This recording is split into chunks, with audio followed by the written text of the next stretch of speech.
Here we are with some late night training. This is a style of training that I'm doing at the moment. Sometimes when I organize my workout, I'll do it in a way that's similar to the way I'll approach a match. So I might start with trying to get chased and creating a pressure that's basically as far outside as I can imagine. So here I have a supinating, rising escape that is going to get my hand as high as possible. Absolutely fantastic pressure for establishing the high hand, for regripping, and for dominating the post. What you're going to see here is kind of the normal amount of work that I will do in a standard training session. So same kind of idea on this next set. Reverse pressure, so that's great for hitting a person's fingers in a pronating fashion. So really maximizing the rollout. Love this kind of pressure.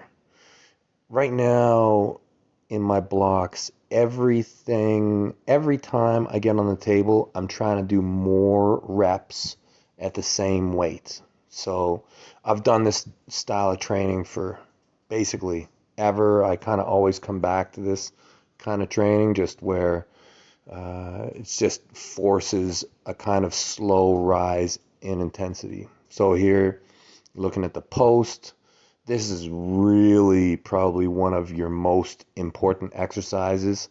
You should, in my opinion, be doing this every single day of your life as an arm wrestler.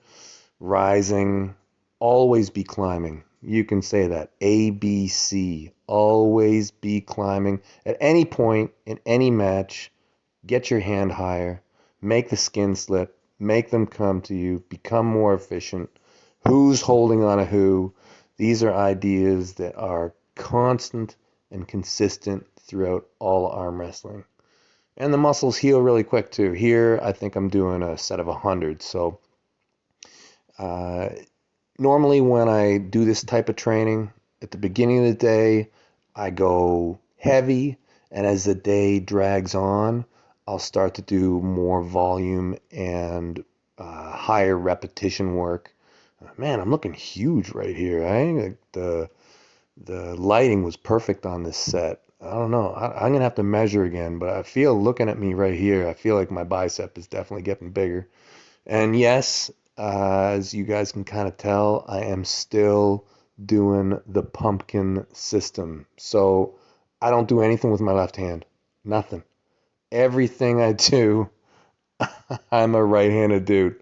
I am a specialist. I am not an all-around athlete anymore. I was for many years. I was an all-around athlete. I could do all sorts of stuff. I did tons of different sports, but as I've gotten older, I've really just focused on arm wrestling and now right-hand arm wrestling. I still arm wrestle left-handed, but it's for fun. I'm really pushing with the right.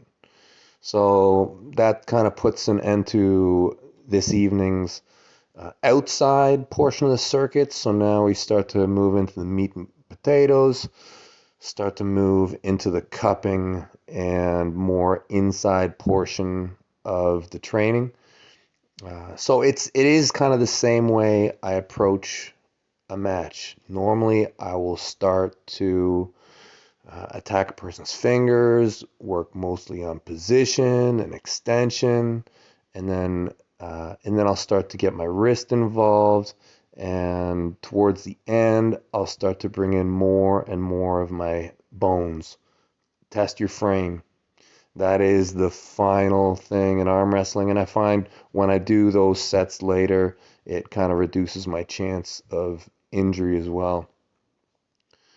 On to multi-spinner. This here is really, it's hard to say, but it's probably my very favorite exercise or workout tool, the multi-spinner.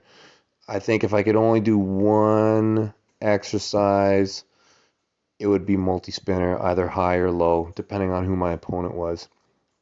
If I've got someone who's more of an inside puller, I'll work multi-spinner low, and I will just try and beat their shoulder. If you can beat an inside puller's shoulder, it leaves them with very, very little options, especially if they're a flopper. When I was training to beat Jerry, this was probably my number one exercise that I really focused on.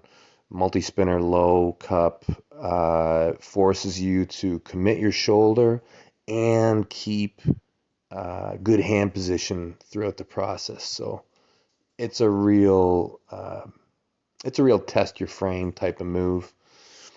And yeah, good times training late at night, you know. Cupinator. To me, this is kind of your super generic wrist trainer.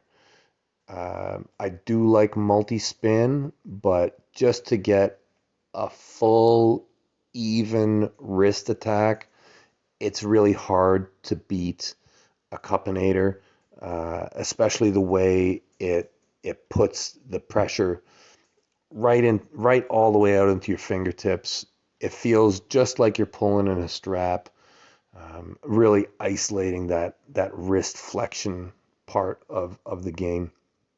So now I'm starting to get that full, arm wrestling stimulus before I go to bed. I've basically touched on most of the vectors in arm wrestling, and we'll finish it off with a little bit of test your frame, get right in there. So when I do side pressure training, I'm really not doing a lot of side. I'm trying to get as far behind it with my shoulder as possible so everything's lined up. Here I'm doing a supinating version of pressing. So this is all important stuff, and you can see before I go to bed, I've done the full spectrum from all the way outside, making a person chase me and climbing my hand, through the middle and all the way in. And I'll try and touch on this stuff almost every time I work out. Oh yeah, huge congrats.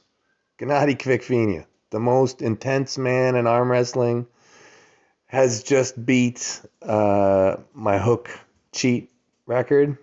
I'm surprised it lasted this long, but yeah. Congratulations, Gennady.